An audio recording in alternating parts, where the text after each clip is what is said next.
नमस्कार मंडळी, मी दीपाली दीपास किचन मध्ये आपल्या सर्वांचं खूप खूप स्वागत करत आहे। आता लवकरच श्रावण महिना सुरू होईल आणि श्रावणामध्ये खूप सारे आपले उपवास असतात। त्यासाठी आज आपण खास बनवणार आहोत एकदम मऊ आणि मोकळी अशी साबुदाणा खिचडी। तर आपली खिचडी मोकळी किंवा एकदम मऊ होण्यासाठी काही टिप्स मी तुम्हाला सांगणार आहे। त्यासाठी हा व्हिडिओ नक्की शेवटपर्यंत बघा। इथे मी खिचडी बनवण्यासाठी 1.5 वाटी साबुदाणा घेणार आहे। तर इथे खिचडी मोकळी आणि मऊ होण्यासाठी साबुदाणा आपला व्यवस्थित भिजला गेलेला पाहिजे, तरच तुमची खिचडी मऊ किंवा मोकळी होऊ शकते। तर याला आपण साधारणतः 3 वेळा स्वच्छ पाण्याने धुवून घ्यायचं आहे। तर तुम्ही ते बघू शकता, मी त्याला स्वच्छ असं हाताने सोडून व्यवस्थित साबुदाणा मी धुवून घेणार आहे। जर तुम्ही संध्याकाळी साबुदाणा भिजत घालायला विसरला असाल तर या पद्धतीने तुम्ही साबुदाणा नक्की भिजवा, तर तुमची खिचडी नक्कीच व्यवस्थित होईल। त्यानंतर मी हे बघू शकता, मी पाणी काढून घेतलेलं आहे स्वच्छ धुवून। त्यानंतर आपण यामध्ये 1.5 वाटी साबुदाणा घेतला होता, त्यासाठी आपण 1.5 वाटी पाणी घालायचं आहे। त्यानंतर आपण 15 मिनिटासाठी साबुदाणा असाच पाण्यामध्ये भिजत ठेवायचा आहे।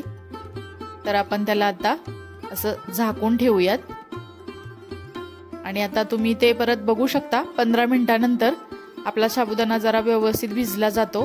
त्यानंतर आपण बाकीचे राहिलेलं पाणी जे आहे ते आपण असं काढून घेणार आहोत आणि त्यामध्ये अगदी थोडंसंच पाणी आपण ठेवायचं आहे, कारण जेणेकरून आपला साबुदाणा व्यवस्थित असा मऊ एकदम भिजला जाईल।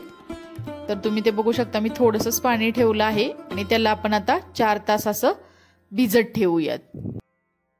4 तासानंतर तुम्ही ते बघू शकता, आपला साबुदाणा अगदी व्यवस्थित असा भिजला गेलेला आहे आणि अगदी सुटसुटीत आणि एकदम असा मोकळा झालेला आहे। तर मी त्याला हाताने बघा असं मोकळं करून घेत आहे। तर आता आपण याची खिचडी बनवूयात। तर खिचडी बनवण्यासाठी मी इथे साधारणतः 5 ते 6 हिरव्या मिरच्या बारीक चिरून घेतलेल्या आहेत। त्यानंतर 1 बटाटा मी साल काढून बारीक चिरून घेतलेला आहे। त्यानंतर 1 चमचा लाल तिखट घेतलेला आहे। अर्थातच चवीनुसार इथं मी मीठ घालणार आहे आणि 1 वाटी मी शेंगदाण्याचा कूट, ज्या वाटीने मी साबुदाणा घेतला आहे त्याच वाटीने मी शेंगदाण्याचा कूट घेतलेला आहे। तर इकडे आपण कढई गरम करायला ठेवलेली आहे। इथे मी 1.5 चमचा तेल घालणार आहे। तेलाचं प्रमाण सुद्धा आपण कमीच ठेवायचं आहे, त्यामुळे आपली खिचडी तेलकट बनणार नाही। तेल थोडंसं गरम झालं की आपण इथे बारीक चिरून घेतलेली मिरची घालायची आहे आणि मिरची अगदी बारीक गॅसवरती आपण थोडीशी तळून घेणार आहोत। त्यानंतर आपण इथे बारीक चिरून घेतलेला जो बटाटा आहे तो आपण इथे घालायचा आहे आणि अगदी 2 मिनिटासाठी आपण मिरची आणि बटाटा बारीक गॅसवरती परतून घ्यायचा आहे। तर इथे सुद्धा तुम्ही गॅसची फ्लेम ही बारीक ठेवायची आहे आणि त्यानंतर हा बटाटा आपण वाफेवरती शिजवून घेणार आहोत। त्यासाठी आपण 2 मिनिटे असं झाकून शिजवून घेऊयात। तर तुम्ही ते बघू शकता, अगदी 2 मिनिटांनंतर हा बटाटा आपला असा मऊ असा शिजला जातो। तर मी तुम्हाला इथे दाखवते, हा बटाटा आपला असा वाफेवरती शिजला गेलेला आहे। तर त्याला असं आपण कट करून बघूयात आणि त्यानंतर आपण इथे घालणार आहोत भिजवलेला साबुदाणा। इथे तुम्ही बघू शकता, साबुदाणा अगदी सुटसुटीत आणि मोकळा असा भिजला गेलेला आहे। तुम्ही सुद्धा मी ज्या पद्धतीने साबुदाणा भिजत घातला होता त्या पद्धतीने जर तुम्ही साबुदाणा भिजवला तर तुमचा सुद्धा साबुदाणा अगदी छान भिजला जाईल आणि खिचडी सुद्धा अगदी मऊ आणि मोकळी होईल। त्यानंतर आपण त्याला असं अगदी मोठ्या गॅसवरती त्याला परतून घ्यायचं आहे। गॅसची फ्लेम ही लो ठेवायची नाही। जर तुम्ही गॅसची फ्लेम लो ठेवली तर तुमचा साबुदाणा वातड बनला जातो, त्यामुळे असं सतत हलवत राहायचं आहे आणि गॅसची फ्लेम ही थोडीशी मोठी ठेवायची आहे।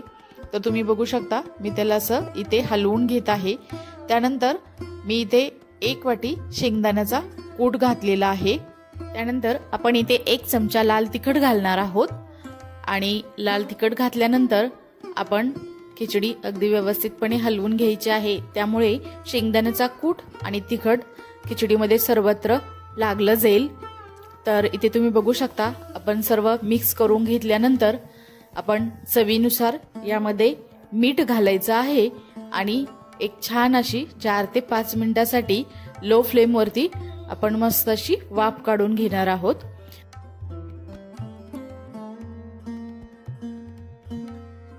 मीठ घातल्यानंतर आपण त्याला प्रॉपर असं एकदा हलवून घ्यायचं आहे, त्यामुळे मीठ सगळीकडे व्यवस्थितपणे लागलं जाईल आणि आपण 4 ते 5 मिनिटासाठी त्याला असं झाकून ठेवूयात। तरी ते तुम्ही बघू शकता 4 ते 5 मिनिटानंतर ऑलमोस्ट आपली खिचडी तयार झालेली आहे। तर त्याला परत एकदा असं थोडंसं आपण परतून घेऊयात आणि ही आपली झाली अगदी मऊ मोकळी अशी मस्त अशी खिचडी तयार। तर आपण त्याला एका डिश मध्ये काढून घेऊयात। ही साबुदाणा खिचडी तुम्ही दह्यासोबत सुद्धा खाऊ शकता, अगदी छान लागते। आता लवकरच श्रावण महिना सुरू होईल आणि श्रावणामध्ये आपले खूप सारे उपवास असतात, तर या प्रकारची खिचडी तुम्ही नक्की करून बघा। जर तुम्हाला ही रेसिपी आवडली असेल तर तुम्ही दीपाज किचन या यूट्यूब चॅनेलला लाईक करा, शेअर करा, सबस्क्राईब करा। आपण नंतर भेटूया अशाच एका नवीन रेसिपी सोबत। तोपर्यंत सर्वांना धन्यवाद।